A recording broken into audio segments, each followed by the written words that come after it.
So welcome. This is Hi. something different we're going to give. Something we're going to do. It's not a video game. It's a actual book. A classic choose your own adventure, but it's called The House of Hell by Steve Jackson. And I thought for this Halloween we could do a Halloween special where we actually record this. And we'll post it on Halloween. It'll be a long one, mostly uncut. Nice. And I've got some popcorn, some drinks, a little bit of candy. It won't be long if I die right away. Satanic candle. No, then it'll be really short. And I'll just have, you'll see across the top, there'll be a little banner with your stats for the game, and just a couple images or music in the background too, so it'll be nice.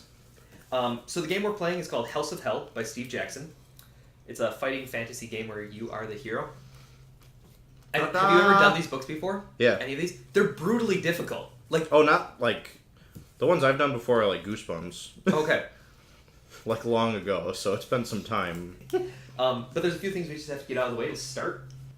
So there's 4 things we need to determine first, and you'll have a little notebook here. You can take down any notes, anything you throughout your adventure while you're alive. If you think, oh, that could be significant, I want to write that down, then you can.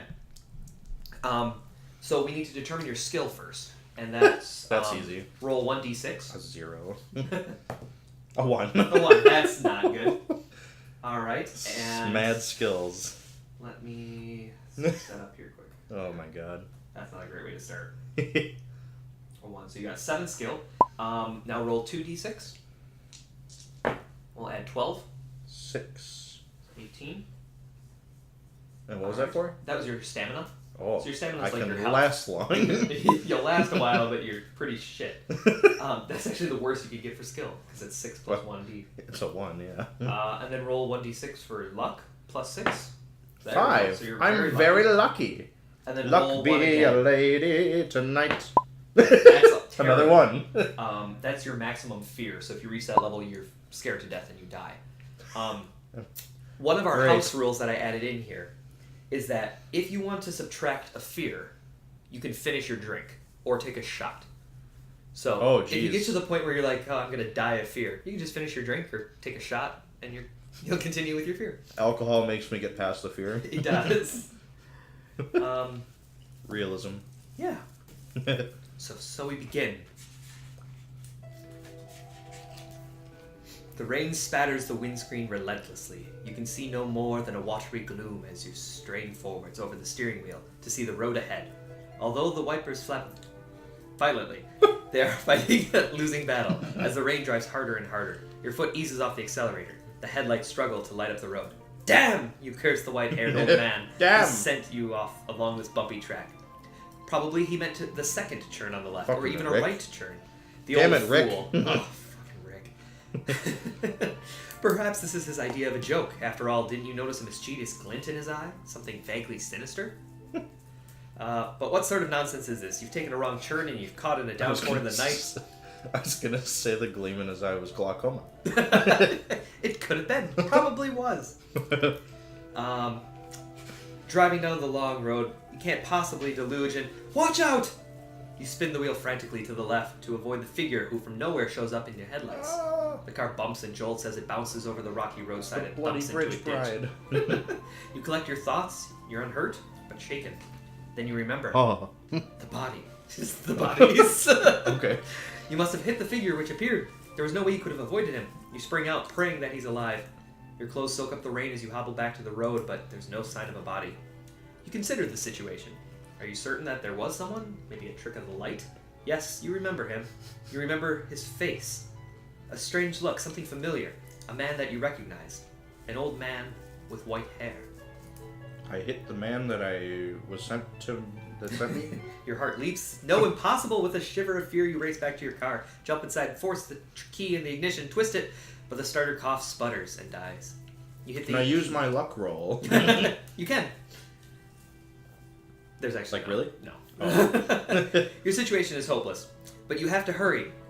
Your girlfriend. Your girlfriend is frantically excited. Both inaccurate, but go on. There's a lot of conversation here.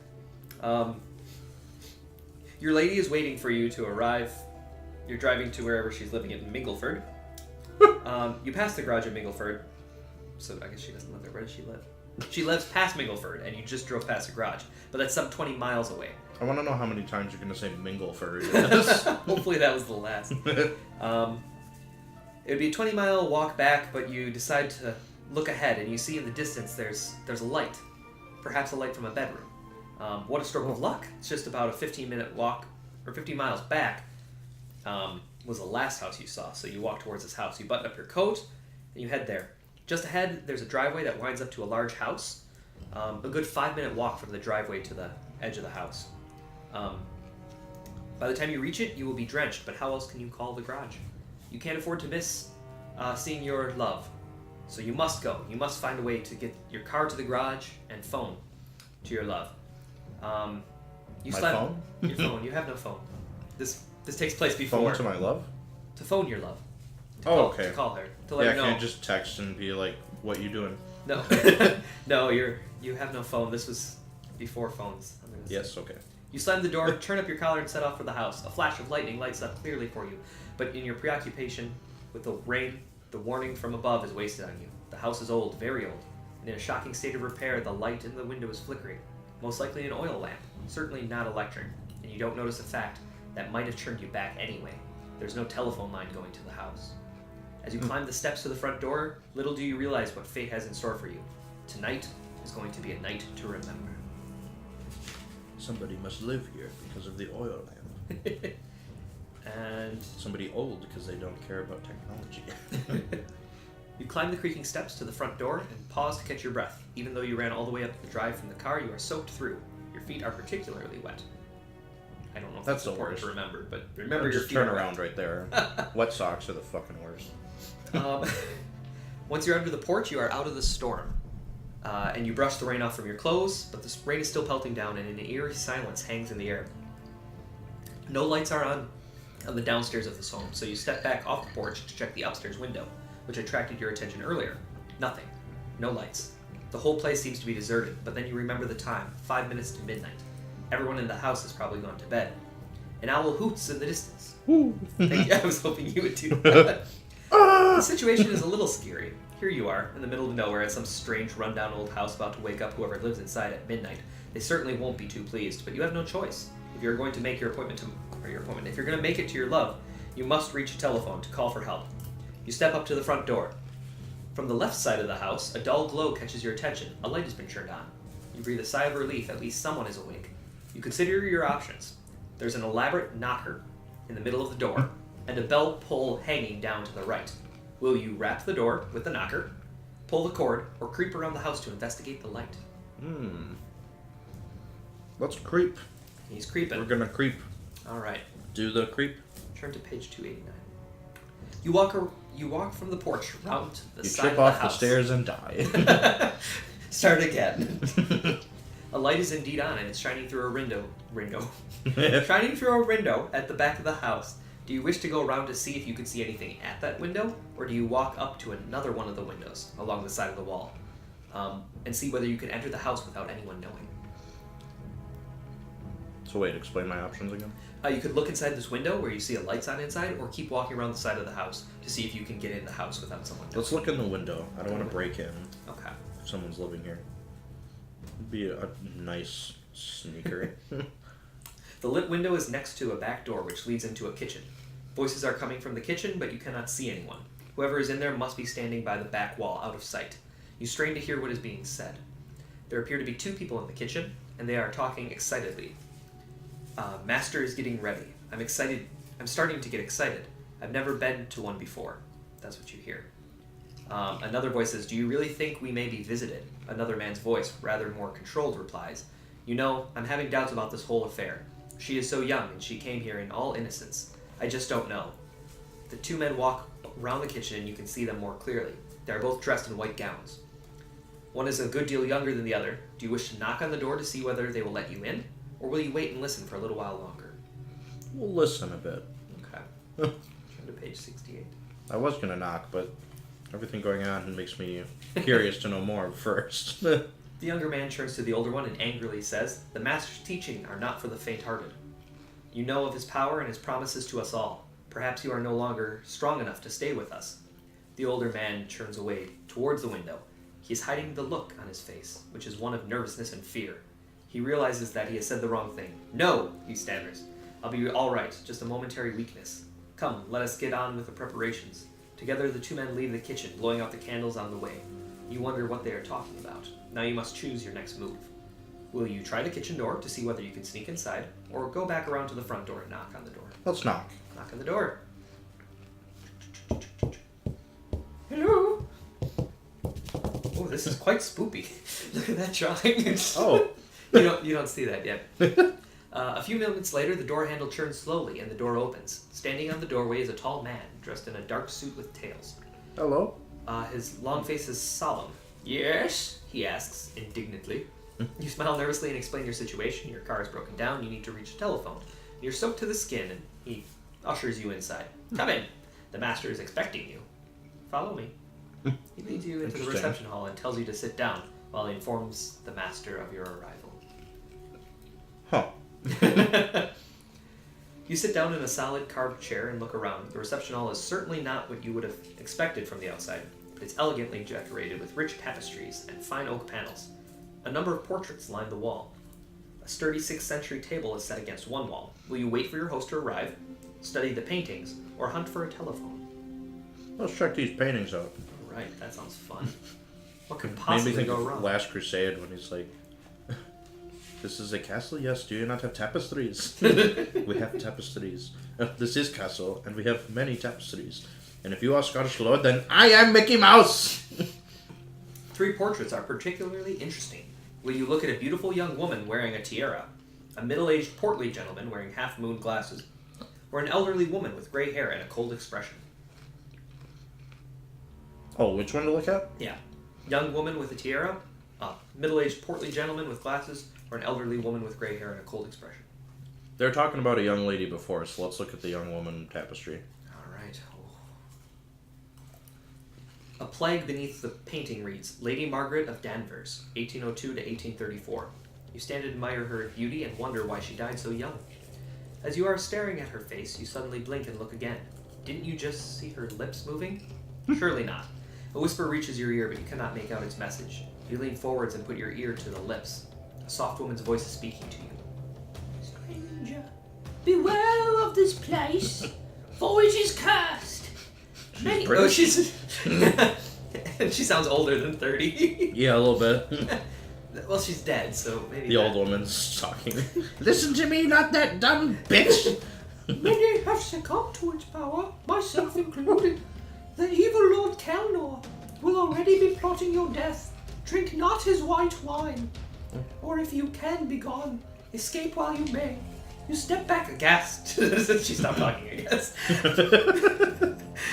What sort of place is this? A creepy, run-down old building filled with priceless antiques and paintings which talk?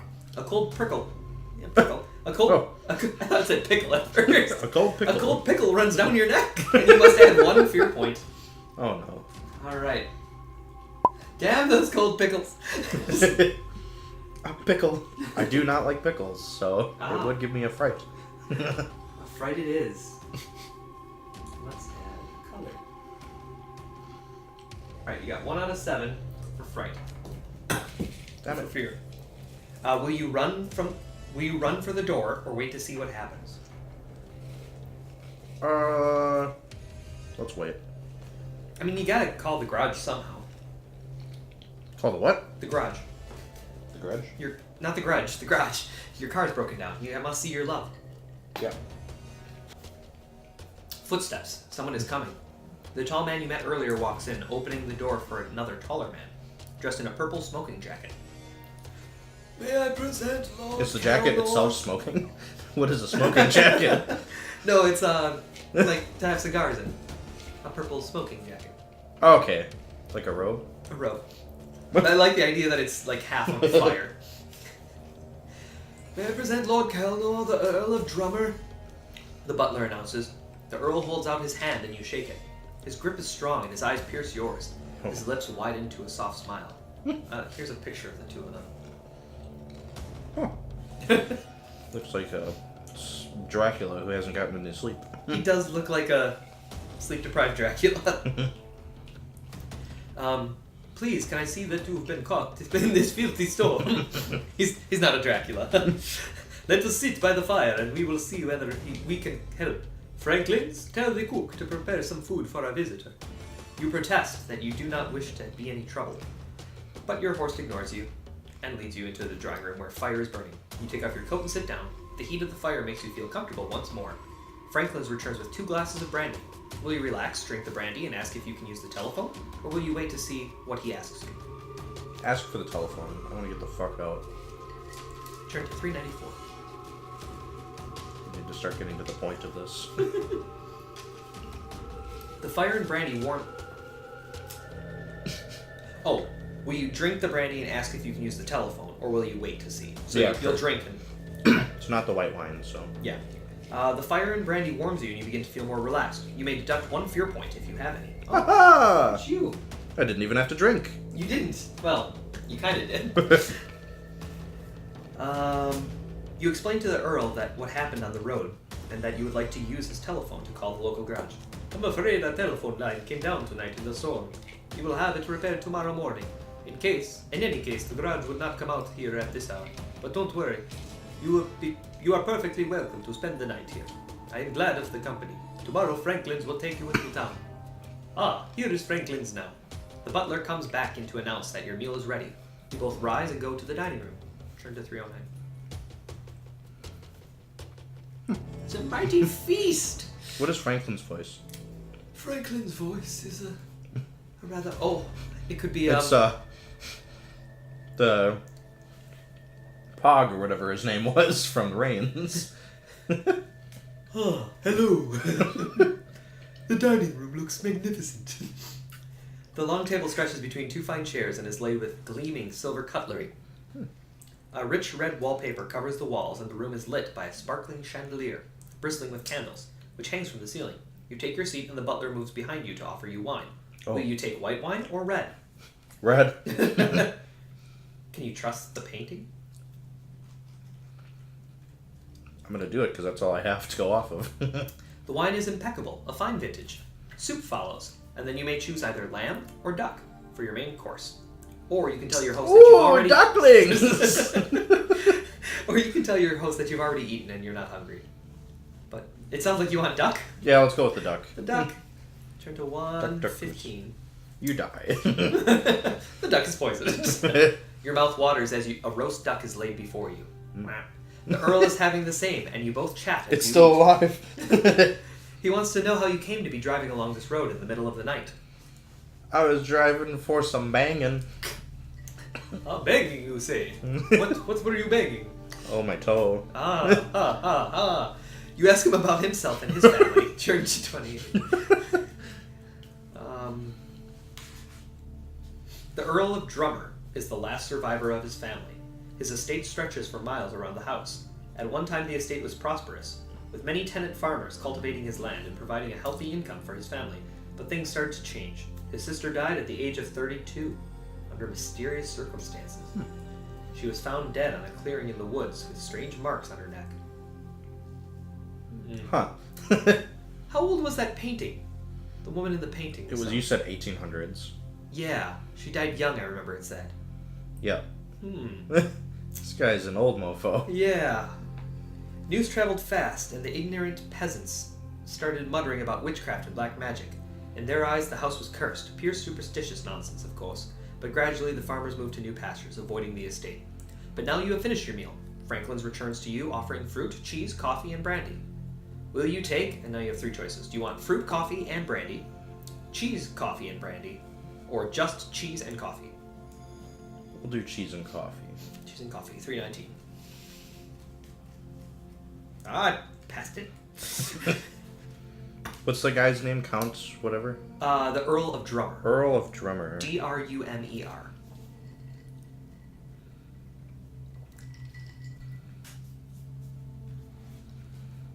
And then Franklin's is his. Yeah. A few moments later, Franklin's the butler enters the dining room. He is startled to see you. You demand to talk to the master. That's not the right one. The butler brings out a plate of cheese. Spoilers! The butler brings out a plate of cheese. Why is he surprised? You were just sitting there eating duck. Oh, He brings you out a ate it plate so of quick. Oh, get out! Get out! This is my cheese. Yes, eat the candy. He brings in a plate of cheese and a steaming pot of coffee. He cuts you a portion of cheese and pours you coffee into your china cup. The conversation continues. Turn to 74. China. The Earl does not catch your reference and continues to drink. The Earl voted Republican. His skin does look awfully blue for him to vote red. Jesus. You finish off your meal. The Earl rises to his feet, saying, "Our conversation has been most enjoyable, but now you must be very tired. Franklin's will show you to your room. Let us retire." You stand up. He's right. He's You getting are more tired. Russian. Get to your room. You're tired. Why you not take vodka? You stumble and reach out.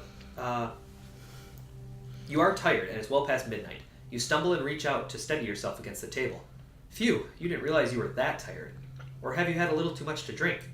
Your head is spinning. And the voice of your host becomes part of the background noise, which is getting louder and louder in your ears. Eventually, you collapse to the ground and lose consciousness. Fucking coffee. 170. Should have just got drunk with the brandy.